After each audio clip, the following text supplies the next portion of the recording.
In a number of places, including in our parasha, the Torah compares us to a Torah, which means that we can learn things about how we treat a Torah, the various aspects of a Torah that reflect on our own spiritual service. Today we're going to speak about the cover of a Torah and what it teaches us. One of the places in the Gemara that compares Jewish people to a Torah, which is something alluded to in our parasha where it says, Zois HaTorah Adam, this is the Torah Adam, meaning a human being is compared to a Torah. So one of the places is B'sim Masechta Megillah, at the end of Megillah, and so this Sikha is also a siyum on the Gemara Megillah. Der Vergleich von Torah le'Adam is berube inyanim. There are many ways in which we are similar to a Torah. An hebendik as Azevi Adam is zusammengestellt von Guf und Neshama, like the Zohar tells us, just like a human being is a body and a soul, the Torah has the body, the revealed elements of Torah, and the soul, the mystical elements of Torah. Or, Adam is a human being has 248 limbs and 365 sinews and veins, etc. Likewise, the Torah has 248 positive mitzvahs and 365 restrictions. And there are other comparisons between us and the Torah. So, the parasha Seinu, in our parasha, the association between humans and Torah is by Zois HaTorah Adam, in the expression that says that this is the Torah, a man, is the Hemshach Adam Kiyamas Ba'il Gomeh. The extension is about a person who passes away in a covered environment, and whoever is in that environment is impure. Al derech zeh wird der Teichen von der Vergleich zwischen Torah und Adam im Masechtas Megillah arois gebracht b'shaychus mit Misa. So our parasha is talking about an association between humans and Torah, and it's in the context of passing away. So it happens that the Gemara is also talking about a comparison, the Gemara at the end of Megillah, between a human being and the Torah, which is associated with passing away. What is that? Amar Rabbi Parnach, the Gemara quotes Rabbi Parnach, who says, Kol ha'oiches sefer Torah arum nikvar arum chulei. Any person who holds a sefer Torah without its kaba, which is, so to speak, bare, will be buried bare. And we'll examine this in greater detail in a moment. Nochmer, also in our parasha, it's not talking about the subject of death per se, but rather the impurity that is the result of passing away. So you have a similar association in this particular teaching in the Gemara. The fact that anybody who holds a Sefer Torah bare without its cover is buried bare. That also has an impact on halacha, that the Gemara tells us that they made a decree that a person's hands should be considered impure. So, based on the teaching of Rabbi Parnach, the Gemara comes to the conclusion that if a person's been handling a sefer, we consider their hands impure, so that they'll have to purify their hands before they could eat bread. Shloimar, as in der Sugi Masechtas Megillah, kommt a Chidesh, sai in the minyan von Sefer Torah Arum, mitpachas Sefer Torah. What is interesting, now that we've made the link between our parasha, which is speaking about a human being like a Torah, and the human being passing away, and the tumah that is associated with that, and the Sefer Torah not holding a Sefer Torah in an inappropriate way, and from which we learn halacha of tumah. So we're going to see that this section of the Gemara tells us an insight with regards to the cover of a Sefer Torah, but also, sai in the minyan von Torah mitzvahs v'shaychus u'madam kidei kamon, it will also use that as an opportunity to tell us an insight into how we relate to Torah mitzvahs, as we shall see in various ways. So let's have a look at what the Gemara actually said at the end of Megillah. Rabbi Parnach quotes Rabbi Yochanan that any person who holds a Sefer Torah without its cover, nikba arum, is buried bare. You think that we bury a person without even a shroud? Rather, it means that the person would be buried bare of any mitzvahs. You think that the person would be buried without any mitzvahs at all? So the Gemara concludes in the name of Abaya, Nikba Arum Beloi Isa mitzvah, the person is buried bare of that particular mitzvah he was engaged with at that particular time, and as we'll see, Tosfos has various opinions about what exactly that means. Since moving up past we feel Molgiret, it is very clear, the Rebbe has told us this multiple times, if the Gemara puts forward a suggestion, even if that suggestion is not accepted at the end of the Gemara, it obviously is a very strong rational argument, and is something that conforms to the rationale of Torah. Warum? Because who put forward these suggestions and these rational ideas? Tanoim and Amiroi. The Skoliskim is given in Torah, who were completely immersed 24/7 in learning Torah. So it goes without saying that if they put through a hypothetical suggestion, it's not divorced from Torah. It obviously is Torah, otherwise they would never have proposed it. Not only that, but noch mehr, Rav Ashi Mesad Gemara hat doch nicht reingestellt in Gemara jede Shakti v'Torah because Agadaytich was his Gizak geworden bei Beis HaMedrash. When Rav Ashi compiled the Gemara, he didn't include every single argument that had taken place in the Beis Medrash. Of course, those arguments that are not recorded also were very firmly based in Torah values and principles. And they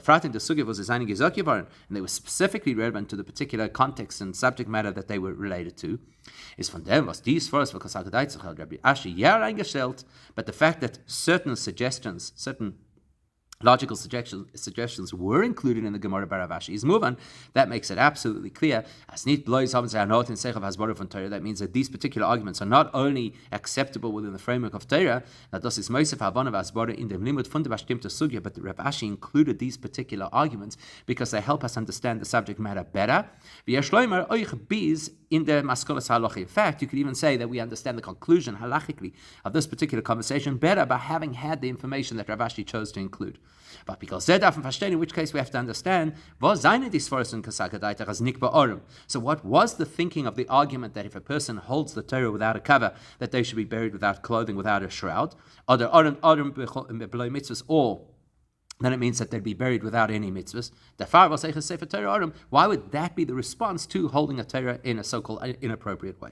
So the simplest way to answer this would be that it's what we call midah keneged midah. B'pashtus ishlema. As kol sefer Torah orum nikbar orum. Any person who holds a sefer Torah be deserves to be buried be. It's not a punishment that they arbitrarily chose for a person who mistreated a sefer Torah. It is a natural consequence. It's a midah keneged midah. A person behaved in a particular way, so that's what they, so to speak, invite into their reality.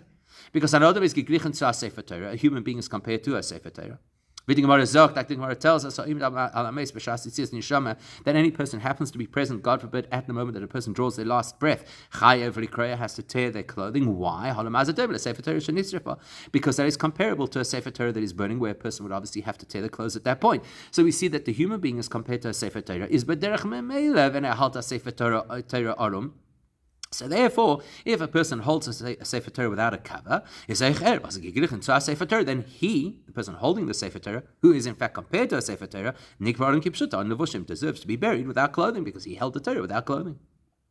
The Gemara is but the Gemara rejects that suggestion. Says the Gemara, you think that literally the person is going to be buried naked? If a person is buried without a shroud, what you're doing is punishing the body. Now, the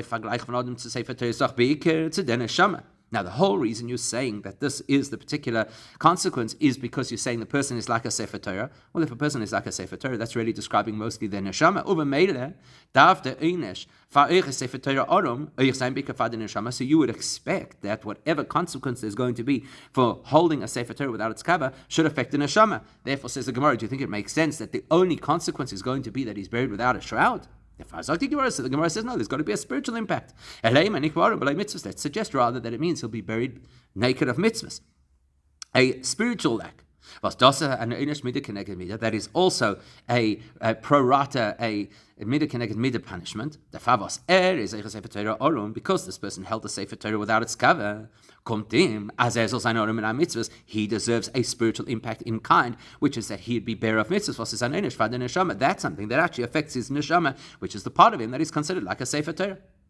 If then fret the Gemara, to which the Gemara then says, do you honestly think that because of one incident the person will be completely bearer of mitzvahs?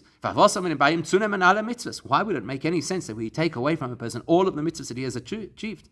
That's why Abaya comes forward with his suggestion, which is the particular mitzvah he was engaged with at that particular time. That's the mitzvah that he loses. Midah keneged midah. The Sefer Torah doesn't have its cover. He doesn't have the cover of this particular mitzvah. Okay, sounds great, makes a lot of sense. The Pirush is gratic, but it's not absolutely clear. Why? Because if the Gemara's whole problem is the suggestion that a person should be buried bare as a physical punishment for a spiritual misdeed, and that's what the Gemara is asking, why are you only inflicting the body? And the Gemara's question is, why is there no inflicting something onto the neshama, which is the part of him that is compared to a Sefer Torah? If that's what the Gemara wanted to say, the Gemara should have added the word nikbar into the question. You think he'll be buried without clothing? Because that would be emphasizing what the real problem is over here. Why are we only inflicting the body? But Hemshech Gemara is mashmas is shakavatari is donit vemen men is minish. Whereas if you look at this, the way the Gemara words it, it does not sound like the Gemara is concerned about which part of the person is being punished. Whether it's the body or the soul. Because the soul is compared to a Sefer Torah. The fact that the Gemara says sounds like the Gemara is questioning why being bare at all, physically or spiritually, is the appropriate response to this person holding the Torah while it is, so to speak, bare. So, when it gets to the Maskolas Gemara Oram Below Yisa Mitzvah, so to understand this, let's have a look at how the Gemara concluded, which was that in the name of Abaya, we conclude that the person would be considered bare of the particular mitzvah he was engaged with at that time. The question is, what is that mitzvah? Zok Tosfos. So Tosfos gives a couple of possibilities. Yesh Meforshim Mitzvah Achiza. Some people say that it means the mitzvah of holding the Torah at that particular point in time, to which Tosfos asks, V'kosha. My Rabusa, what's so surprising about that? It goes without saying that a person cannot be rewarded because he didn't do the mitzvah appropriately. It's not correct to hold a Torah in this way. Therefore, the Riva explains that really what the Gemara means is the mitzvah he was engaged with at the time he was holding the Sefer Torah is the mitzvah that will not count in his favor. So if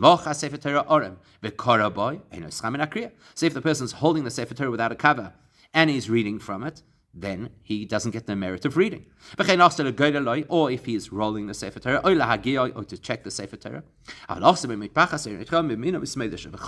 But if he holds the Sefer Torah with a cloth, with its cover, and in fact there is such a thing that we don't even hold the Atzei Chaim of a Torah without a talis or something like that. So for sure, if you're holding the actual parchment itself, which is what we're describing over here, so if a person does hold it using some kind of a cover or a piece of material, then the pasuk Oirech Yomim Bimina, that there's long life for the right hand of the Torah, that through the left hand you get wealth and honor. Davon Fashtein. So Tosfos has made two comments over here, and we need to understand what Tosfos is telling us. Aleph. Okay, let's understand the difference between the opinion of the Yesh Meforshim and the Riva. Where the one argument says that what the person is going to lose is the mitzvah of holding a Sefer Torah, or from them, Rashi is going to mitzvah is mashma. The fact that Rashi doesn't actually give a comment on what the Torah, on what the Gemara means when it says that the person is not going to have the merit of that particular mitzvah, that implies the most logical explanation, and Rashi would typically go for the most logical, simple explanation, must mean that Rashi concurs with this Yesh Meforshim, that the person holding the Torah doesn't get the merit of holding the Torah. That's the one opinion. Or the mitzvah's or the opinion of the Riva, that the person would lose the mitzvah of reading from the Torah, fixing the Torah, rolling the Torah, because the person did that mitzvah at the time that he was holding the Sefer Torah. So what is the logic between these two opinions, whether it's an issue of losing the value of holding the Torah or a mitzvah that is unrelated to the Torah that you happen to be doing at the same time? Question number 2, base. Why does Tosfos at the end add that if a person does hold the Torah in a respectful way using a piece of material or cloth, then he's going to have long life and he's going to have wealth and honor? What's that got to do with anything? But Pashtus is just Gedele Sayim B'Toiv. You'd say it's because Tosfos wants to end on a positive note, as we always do. Faris Nitoda Simba Tosfos Shabbos, and that's why Tosfos doesn't have the same language in his commentary on Shabbos, because he didn't have to, so to speak, come from this angle of adding in a positive spin at the end. But that can't be the whole reason. There are simpler ways that Tosfos could have ended on a positive note. For example, could have just said simply, if you're holding on to the parchment using a cloth, then you are you've got the reward, you've got the value of having read or done whatever it is that you're supposed to do with the Torah. Tosfos didn't have to bring something else unrelated, apparently, into the story. Quoting a pasuk that does not seem to have a direct relationship to the idea of holding a Sefer Torah using a cloth. The explanation is that there are 3 different possible elements that we're looking at over here. The Gemara listed 3 potential ways that we could decide what it means that a person is buried bare. They relate to 3 different possible halachic understandings of what it means that you have to have a cover on a Sefer Torah. So there are multiple ways that we could explain why there's a cover on the Sefer Torah. We're going to look at 3 of them. Aleph. The first explanation is there's no real link between a cover and a Sefer Torah. That piece of cloth, that material, is only there to allow us to access the Sefer Torah. The Sefer Torah doesn't need the cover, doesn't need the cloth. We need it so that we can be respectful of the Sefer Torah. We have to handle the Sefer Torah with utmost respect and not chas v'shalom in a demeaning way. So there is no reason for a mitpachas to be related to a Sefer Torah. It is utilitarian, it's there for us to use. Or is another way we could look at it. The cloth is not only there to allow us to be able to touch the Sefer Torah. No, but a cover of a Sefer Torah adds value and honor to the Sefer Torah. The respect of a Sefer Torah is that a Sefer Torah demands that it has to have some kind of a cloth between me and the Sefer Torah. You could say it in different halachic terminology. It's not only a halacha that applies to the person, me, who has to hold the Sefer Torah, so there's a way in which I hold the Sefer Torah. No, adin in the chefza from Sefer Torah, but rather it is a halacha about the object, the Sefer Torah, that it has to be treated in a particular way and be given a particular type of kavod. Or another way that we could possibly look at it, is this halacha to prevent something negative, that we want to avoid holding the Sefer Torah directly, skin onto parchment, because that is degrading. Or are we saying that this is something positive? The fact that you have to have a piece of cloth between you and the Sefer Torah, that actually adds to the value of the Sefer Torah. Or there's another deeper level, Gimel. Das nicht nur gets a covered has Sefer Torah. It's not only practical for honor of the Sefer Torah that you have to have a cloth before you touch the Sefer Torah. But it's actually part and parcel of what a Sefer Torah is and the holiness of a Sefer Torah. In the same way as the Sefer Torah has to have margins around each of the columns that you write. So part of the holiness of a Sefer Torah is that it's got to have a cover, it's got to have a cloth that you use before you engage with it. Which is halachically considered even part of the Sefer Torah, like the margins around the words. Now that we have these three possibilities, that I need the cloth so I don't degrade the Sefer Torah, or the Sefer Torah deserves a cloth because it's part of its honor, or the Sefer Torah and the cloth are one and the same entity, that explains the three opinions in the Gemara of what it means to be buried bare. When we go with the first suggestion in the Gemara, which is that the person is literally put in the grave without clothing, that's coming from the angle that says the mitpachas, this cloth, actually has nothing to do with the Sefer Torah. It's an extraneous object that we bring into the Sefer Torah, so we don't diminish the value of the Sefer Torah. So if that extraneous element is missing, the punishment for that is as we take away from the person something which is extraneous to the person. The clothing of the person which is actually completely separate from the person. And the reason I have clothing is to be able to engage with other people, to be appropriate in a particular setting, or at least to protect me from the embarrassment of walking around without clothing. So because the Torah shouldn't have been handled by me without the cloth, but the cloth is not really intrinsic to the Torah, so what's the punishment? I lose something that's not intrinsic to my being. Whereas the second opinion, which says that the person who holds the Sefer Torah without a cover, without a cloth or anything, is going to be buried without mitzvahs, is svara. So that logic is, as mitpachas vabun mit the Sefer Torah gufa, that the cloth does have a specific link and relationship to the Torah itself. Therefore, if a person doesn't have that cloth, doesn't show that respect, that person is nikvar b'lei mitzvahs, gets buried without any mitzvahs. Because mitzvahs are the garments both for the soul of the human being and for the Torah. It's not just some extraneous element that we happen to use, it's part and parcel of the honor and value and greatness of Torah. Torah is in Yonah limit halachas da mitzvahs. The whole purpose of Torah is that we should know how to do mitzvahs.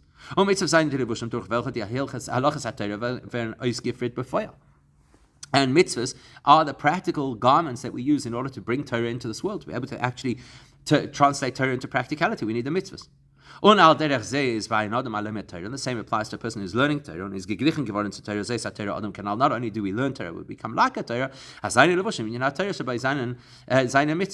what are the garments of the person? The person's mitzvahs. So if we take away the garments that are the honor of Torah, we take away the garments that are the honor, the mitzvahs that are the honor of the Jewish person.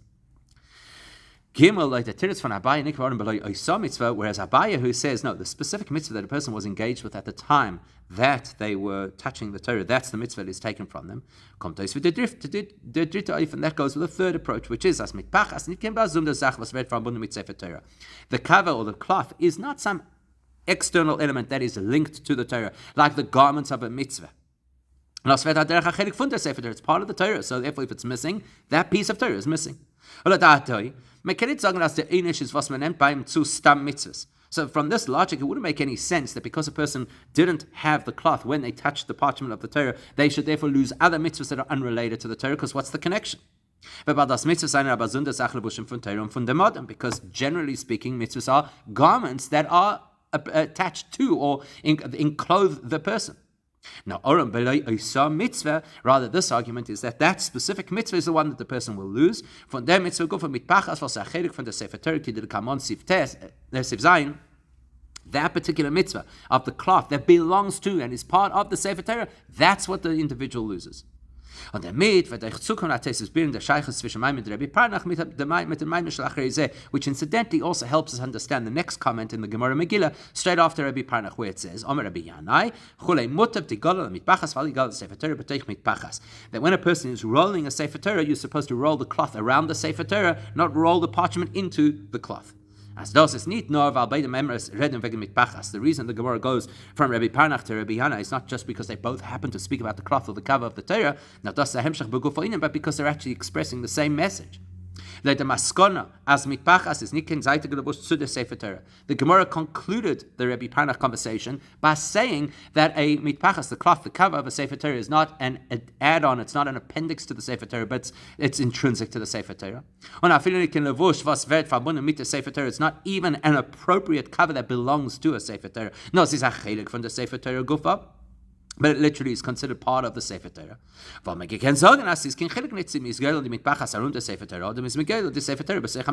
think, oh, okay, in that case, the Torah parchment and the cover that it goes into are effectively the same thing. What's the difference if I roll the material around the Torah or I roll the parchment into the material?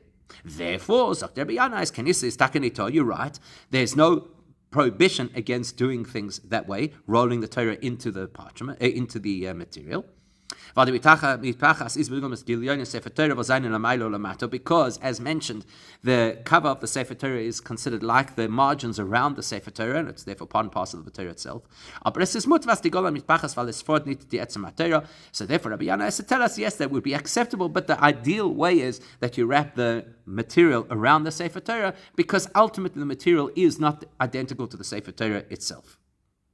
So what have we got now? We've got three approaches, whether we see the cover as being a completely disassociated element that we're just using for practical purposes, and therefore if a person doesn't do it, they lose the part of their burial which is practical, the shrouds, or we're saying that it is a cloth that is for honor of the Sefer Torah and therefore it really has a bond to the Sefer Torah, and it's like mitzvahs and therefore the person loses mitzvahs, or we're saying, and this is the conclusion of the Gemara, that the cover of the Sefer Torah is an intrinsic part of the Sefer Torah, and therefore if a person misses using that cover, then they miss the value of that particular engagement with the mitzvah, with the Torah learning that they were doing at that point in time, or holding the Torah as the case may be, and we'll still unpack that further. The Gemara Shabbos tells us, so the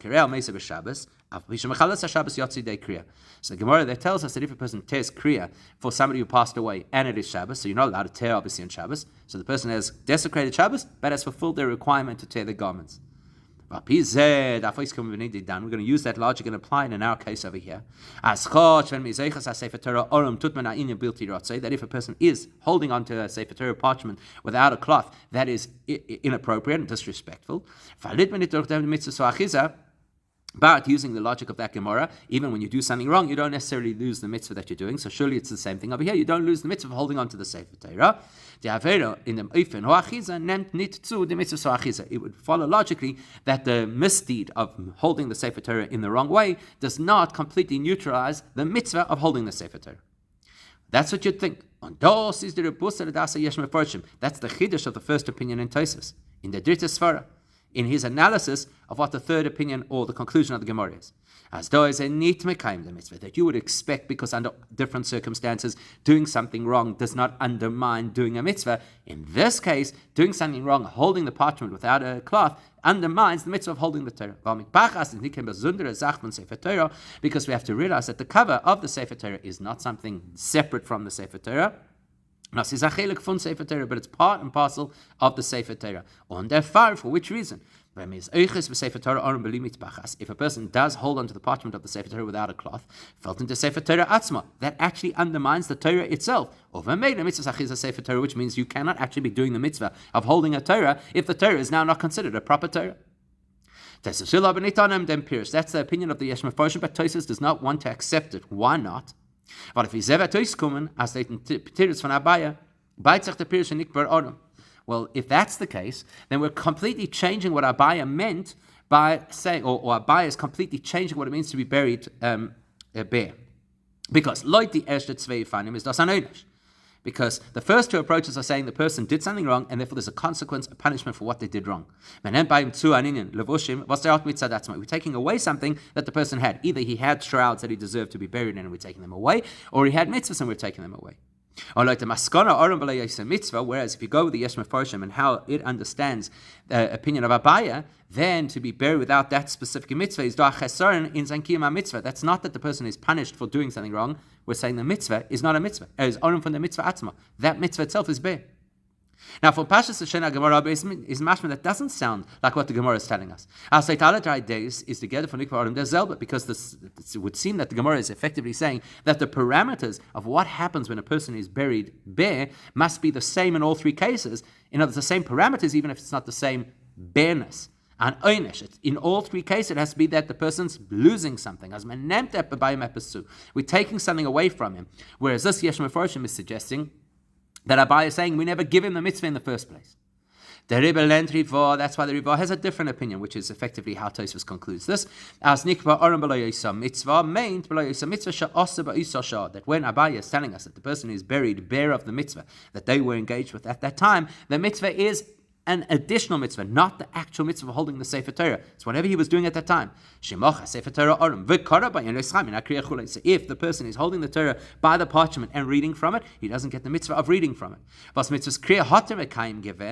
In other words, that means, look what it says, he doesn't have the reward of reading. It means he has the mitzvah of reading. So we're allowing the person to have the mitzvah, like the person who tears kriya on Shabbos. He gets the mitzvah, but we're taking away the value of the mitzvah from him because he did it in the wrong way. Let's understand that a little more deeply. That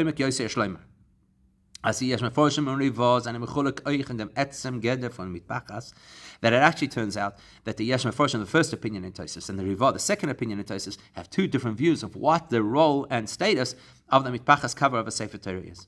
The Das Yesh Mefarshim is mitpachas inyanun chelik blois from mitzias Sefer Torah. According to the Yesh Mefarshim, the mitpachas is part and parcel of the object of a Sefer Torah. Which means that the only thing that could possibly be undermined if we're holding the Torah incorrectly is holding the Torah. Das hat aber kein Scheiches nicht zu den Mitzvahs ha'odam, was einem verbunden mit dem Teichen und Matorah, weil Lamdogem, V'sima B'fiyim, V'sefer Torah, Kriba Torah, V'chiyotze B'zeh. But according to the Yesh Mefarshim, the cover of the Sefer Torah has no bearing on the objective, the purpose of why we have a Torah, or what we do with the Torah, which is to learn Torah, Sima B'fiyim, to understand it fully, etc. Und therefore, kann man nicht lernen, als andere mitzvah, make the mitzvah von Kriya, was tut bei Shah. So therefore, from the Yesh Mefarshim's perspective, when Abaya tells us we're going to take away the mitzvah that the person is doing, that mitzvah cannot be something else that the individual is doing at the time they're reading the Torah. Because reading a Torah has got absolutely nothing to do with the cover of the Torah. So therefore, the Yesh Mefarshim says it's illogical to suggest that because I'm holding onto the parchment of the Sefer Torah, you're going to take away from me the value of reading the Torah. Reading the Torah has got absolutely nothing to do with the cover. The expression that Yerushalmi uses actually crystallizes this very well. There, the Yerushalmi is talking about the difference. How come it is that if a person tears kriya for a relative on Shabbos, which is desecrating Shabbos, they are considered to have done the mitzvah, whereas if a person steals matzah, which obviously is a transgression too, they are not fulfilling the mitzvah of matzah. Says the Gemara simply, Because Taman Gufa Avera, there the matzah itself is contraband. The matzah itself is a forbidden piece of matzah. Bramachu who over Avera, whereas tearing Kriya, the person did an Avera, but there's nothing fundamental about the torn garment, which is in itself objectionable. As dos was who over Avera, b'shas di'asiyah, rirt nit on the mitzvah's Kriya.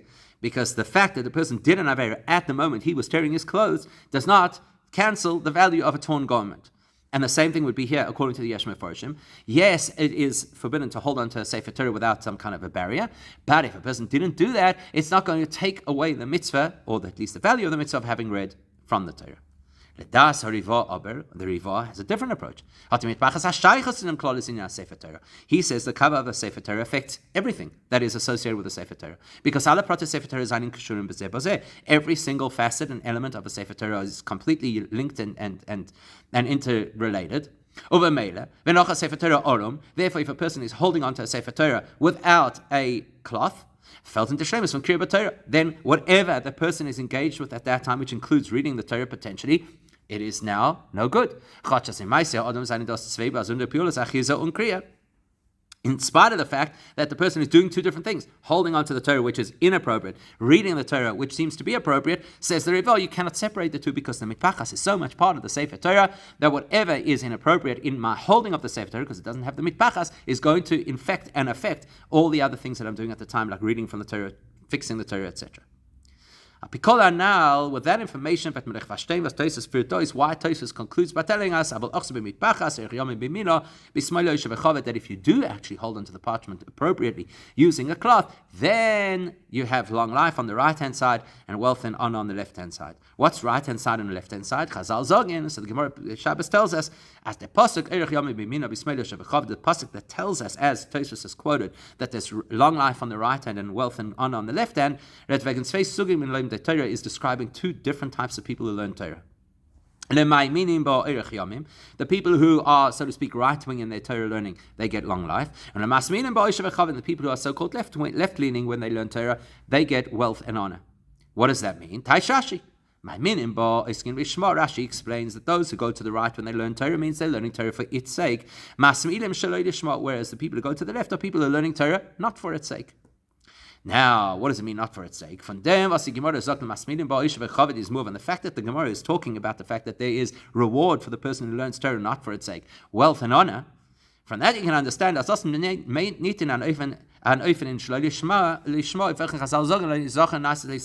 we're obviously not talking over here malicious intent, where the person has a negative intention behind learning Torah, which is then considered as if they had imbibed poison. We're describing a Torah learning which is not for its sake and yet deserving of great reward, wealth and honor. How could that be? So the Rebbe has mentioned this multiple times as Shaloi Lishma Bedakus, that there is a much more subtle version of Shaloi Lishma than the obvious Shaloi Lishma, where a person is learning Torah because they want honor or they want to manipulate Torah, etc. There's a subtle version of learning Torah Shaloi Lishma, which is not learning with ulterior motives, versus nit verbunden with avodas Hashem, an ulterior motive that is completely unrelated to serving Hashem. Now, it's possible that a person is learning Torah in order to fulfill mitzvahs. That a person is learning Torah in order to know how I'm supposed to behave as a Jewish person. Is shaloi lishma, that could also be considered not for its sake. How is that possible? Because because that would be a person who's not learning Torah for the sake of learning Torah. That is a person who's learning Torah so that the Torah will facilitate observance of mitzvahs. Lishma b'shleimus meant. What's the ultimate state of learning Torah for its sake? To learn Torah in order to know Torah. Like the expression Chazal used, so there is droish, you learn the Torah for kabel schar, and there will be reward, but not droish lekabel schar, where you're learning in order to get reward. Rather, yagdel Torah v'yada, to make the Torah greater. Which would be the spiritual implication of the Sefer Torah's cover. Which we've already identified is considered part and parcel of the Sefer Torah itself. The limit is mukhrach. To learn Torah in order to know how to conduct oneself as Jewish people is required. It's the most important part of Torah learning. It's the priority. It's the priority. First, we have to know how to be Jewish. So it's the first priority, knowing how to live as a Jewish person, but it's not the ultimate state of learning Torah, because this is still learning in order to get a value, even though it's a good value. But needless to say, even though I'm learning Torah in order to know how to do mitzvahs, that would be different to actually doing the mitzvahs, which are not considered Torah learning. Mitzvahs are just garments that are linked to the Torah and allow the Torah to materialize. We're